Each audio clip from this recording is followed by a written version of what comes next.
Terima kasih sudah klik video ini. Tapi jangan lupa guys, klik tombol subscribe karena subscribe itu gratis. Dengan subscribe kamu support channel ini terus untuk upload hampir setiap hari. Ingat, subscribe itu gratis, gak ada ruginya kamu klik tombol subscribe guys. Selamat menonton, enjoy.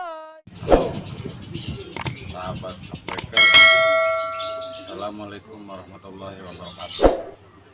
Di kesempatan kali ini mumpung saya tidak ada kerjaan, saya akan memberikan tutorial seputar pengapian sepeda motor.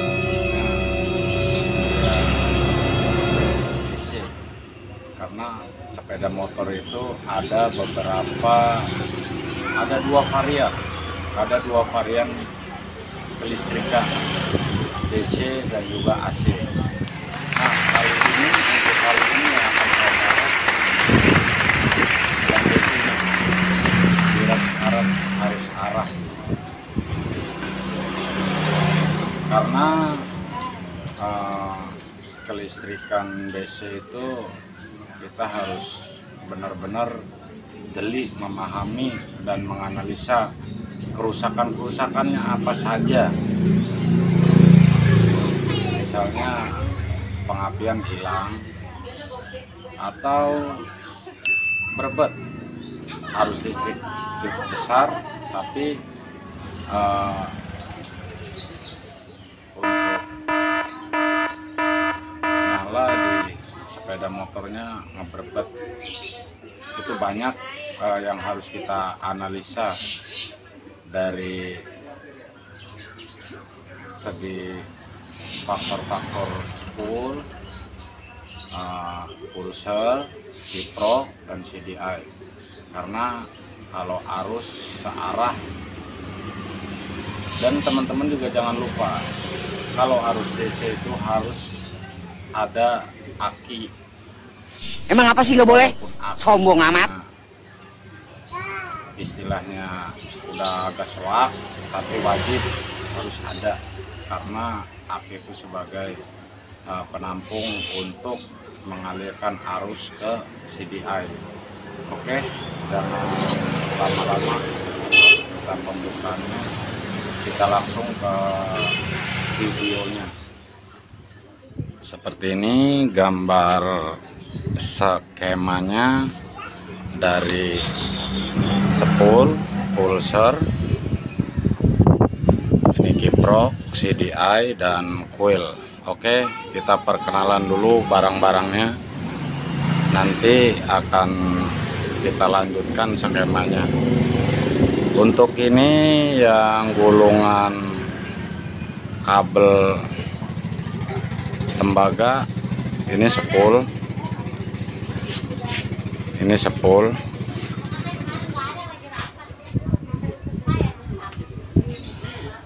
dan yang kecil kotak ini pulser.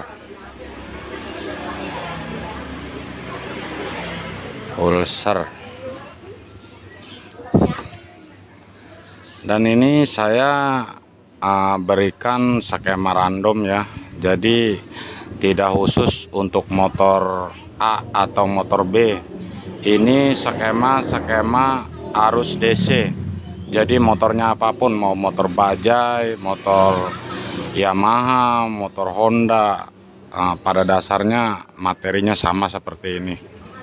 Ini kiprok, saya pakai kiprok Yamaha. Ini kiprok. Ini punya Yamaha Jupiter MX. Dan ini spool Bajaj, sama pulsernya ini punya Bajaj 135 LS. Dan ini untuk CDI nya saya pakai punya Pulsar 180 CDI. Ini coil saya pakai punya Satria F. Ini coil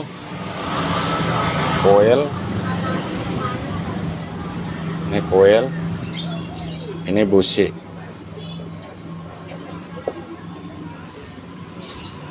Oke, bagaimana cara kerjanya?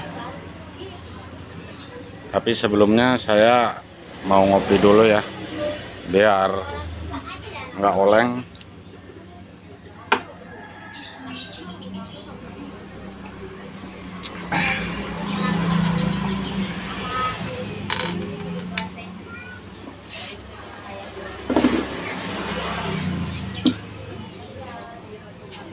Untuk menganalisa kerusakan, teman-teman harus bisa mengecek antara kabel-kabel. Dari pertama kabel sepul, ini kabel sepul terdiri ada 4 kabel yang wajibnya. Adapun kalau teman-teman menemukan ada 5 atau 6, itu paling ada kabel sensor ataupun kabel-kabel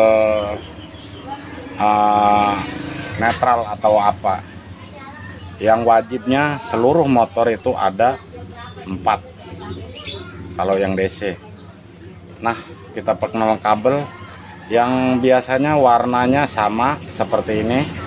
Ini warnanya biru strip putih. Kadang juga ada yang warnanya kuning tapi warnanya kembar sama. Ini fase, ini pakai 2 fase, ini alternator. Ini kabel alternator. Alternator ada plus, ada minus. Artinya ada positif, ada negatif. Ada negatif alternator, ada positif alternator. Dan ini yang putih strip merah, ini kabel dari pulser. Ini kabel dari pulser.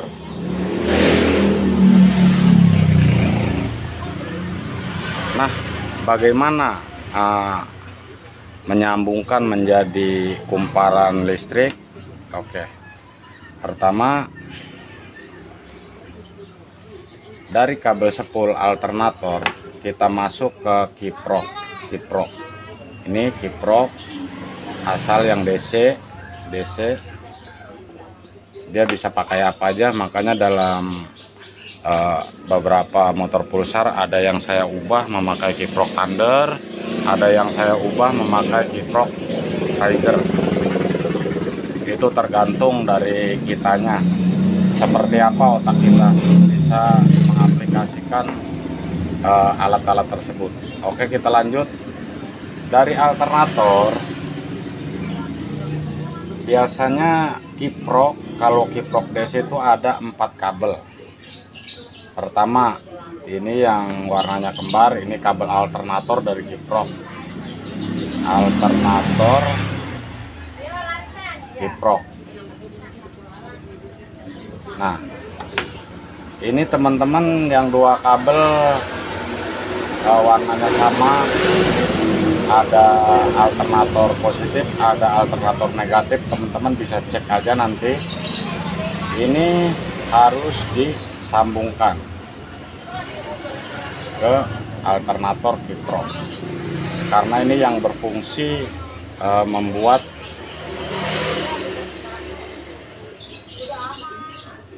kelistrikan untuk pengecasan ke aki dan supply ke CDI. Oke, setelah kita sambungkan 2, ini kabel alternator ke kiprok. Dan untuk skemanya ada di beberapa video,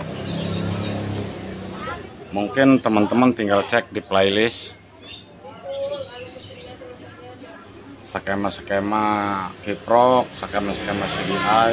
Nah, untuk yang kabel pulser, kalau kabel pulser umumnya seluruh kabel pulser langsung larinya ke CDI. Dari pulser larinya ke CDI. Nah, tinggal kita cek skema CDI-nya seperti apa. Kebetulan ini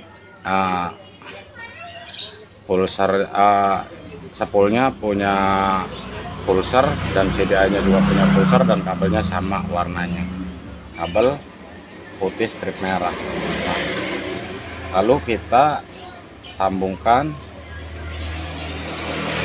seperti ini. Nah, Ini tersisa ada satu kabel dari kiprok. Ini sisa kabel ini kabel positif pengisian aki. Satu kabel positif pengisian aki. Yang satu yang kabel hitam strip kuning, ini kabel massa bebas, mau ditaruh di aki langsung atau mau diaplikasikan ke seluruh bodi motor, itu bebas. Nah, selanjutnya dari kabel pengisian aki ini jalurnya kemana?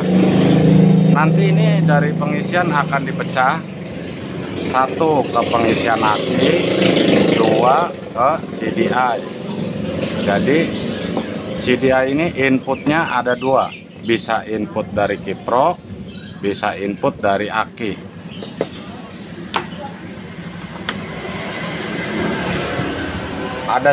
Ada satu di CDI, yang CDI DC, bagian DC itu input 12 volt.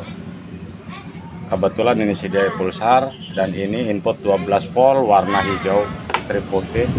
Lalu ini jalurnya ke kiprok pengisian, karena dari kiprok itu bisa supply ke CDI, bisa supply ke aki.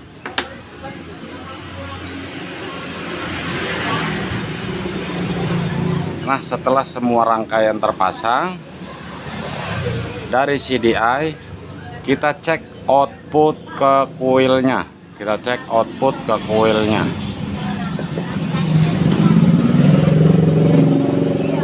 Untuk skema CDI, kalau CDI Yamaha, Honda itu banyak di Google, teman-teman bisa cari ya, bisa browsing aja skemanya. Tapi kalau untuk skema khusus pulsar itu ada sama saya, karena di Google saya jamin teman-teman gak bakalan menemukan skemanya. Nah, dari output CDI itu langsung lari ke coil. Ini output CDI ya, langsung ke coil. Dari output CDI ini langsung larinya ke coil. Untuk yang kabel satu ini, dari coil ini kabel massa. Ini kabel massa. Dari coil langsung ke busi. Nah, di sini harusnya sudah bersih, harus kelistrikannya. Oke, bagaimana rangkaiannya untuk pengecekan? Bagaimana kalau misalnya kiprok mati, atau bagaimana kalau sepul mati, dan bagaimana kalau CDI mati? Untuk pengecekan, teman-teman bisa buka dari soket sepulnya yang bagian alternator. Ini untuk pengecekan sepul. Ya, untuk pengecekan sepul teman-teman bisa buka dari kabel soket alternator, dan teman-teman starter motor, dua kabel ini di jumper diadukan.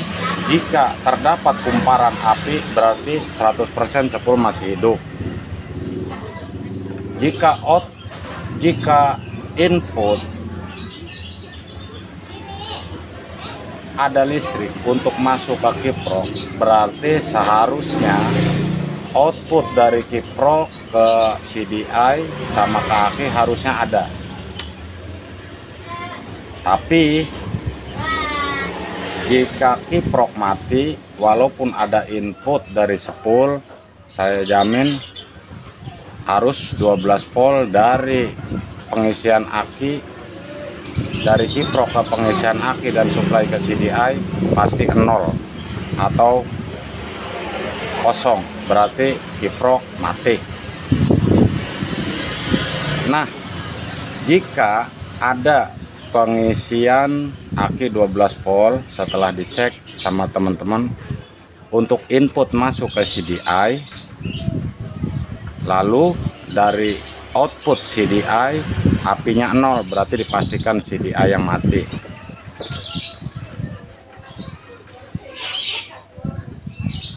Dan begitupun coil dan seterusnya. Lalu bagaimana cara pengetesan untuk CDI inputnya? Seperti ini, saya akan praktekkan.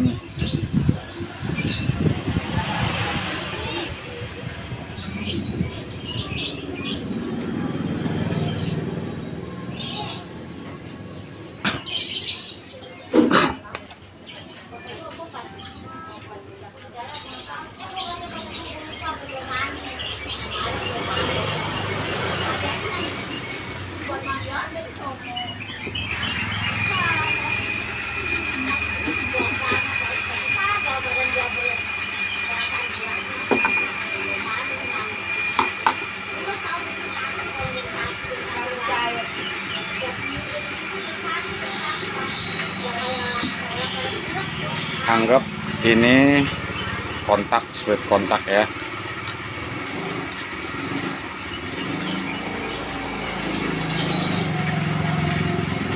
Lalu dari arus aki masuk ke 12 volt pengisian seperti ini.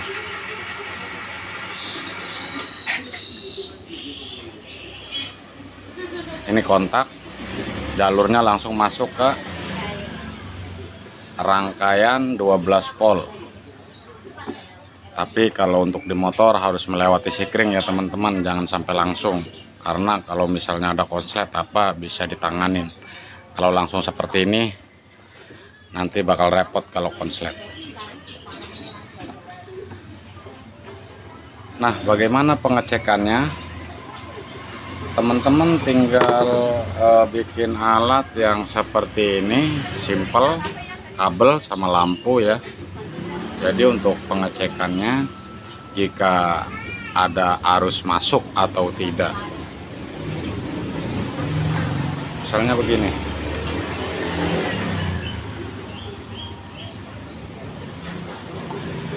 jika posisi kontak on, pasti ada arus masuk di 12 volt.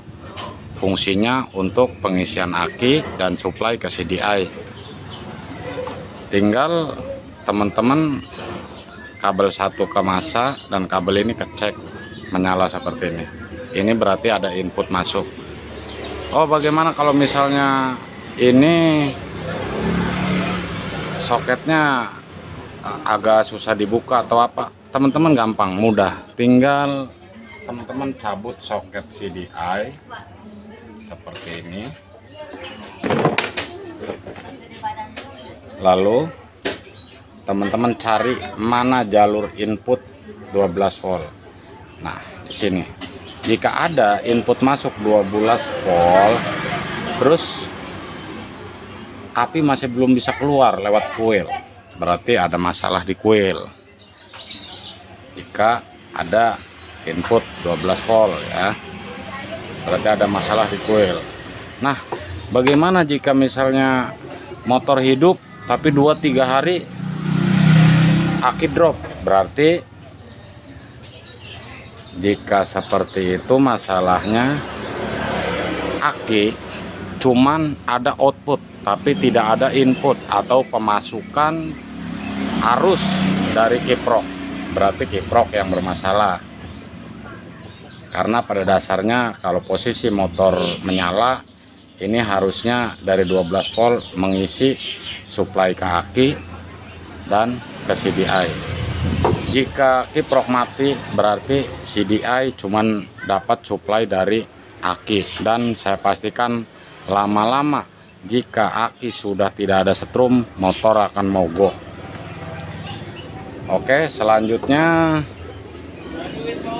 apa fungsi pulser ini? Pulser adalah rangkaian untuk memberikan sinyal ke CDI, tentunya sinyal kelistrikan ya. Dari mana sinyal itu didapatkan? Dari magnet seperti ini. Teman-teman mesti teliti, setiap magnet pasti ada ini yang namanya trigger. Jika DC biasanya ada 2 atau 3 trigger. Ini trigger. Ini trigger yang memberikan sinyal ke pulser, melalui pulser, lalu disuplai ke CDI. Jika putaran magnet lebih kencang, pasti api akan lebih besar, dan lebih bagus. Tapi jika putaran trigger lambat atau langsam, pengapian pun akan kecil dan akan menurun, maka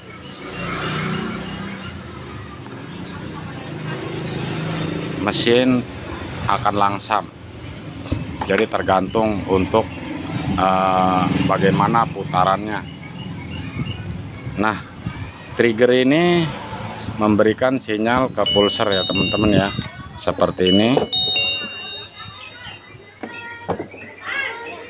Jika triggernya menyentuh pulser secara langsung, pulser akan memberikan sinyal ke CDI dan akan menyemburkan api ke coil, ke busi. Oke, kira-kira jika teman-teman ada yang mau dipertanyakan perihal rangkaian kelistrikan arus DC ini, sebenarnya cukup mudah ya untuk dipelajari. Jika teman-teman ada yang masih belum mengerti, silahkan komen di bawah. Nanti insya Allah saya pasti akan balas komenan teman-teman. Kira-kira apakah teman-teman udah mengerti perihal jalur-jalur ini?